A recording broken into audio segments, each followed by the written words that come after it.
Hey everyone, welcome back to the channel. In today's video, I'm going to show you how to change your WhatsApp number without losing your chat or WhatsApp data.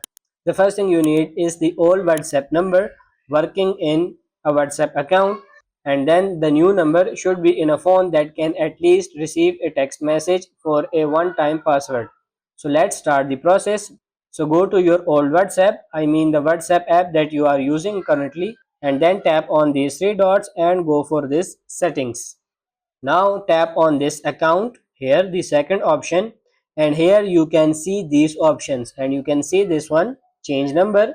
Just simply tap on this change number, and now you can read these things and then tap on this next. And now you have to enter your old number and then your new number. So after entering the new number, you have to tap on this next, and now you can see this toggle notify contacts. So if you want to notify your contacts that you are changing your WhatsApp number, you have to toggle this on, otherwise toggle this off. And if you toggle this on, you can choose the contacts you want to notify all the contacts, or you can customize, like if you want to just only show some contacts, you can do this as well. Then simply tap on this done, and after that you will receive one time password on your new WhatsApp, and then you have to enter that one time password here, and your phone number on WhatsApp successfully changed. So that's pretty much it for this video. I hope this video was helpful. If it is, like it and subscribe to the channel.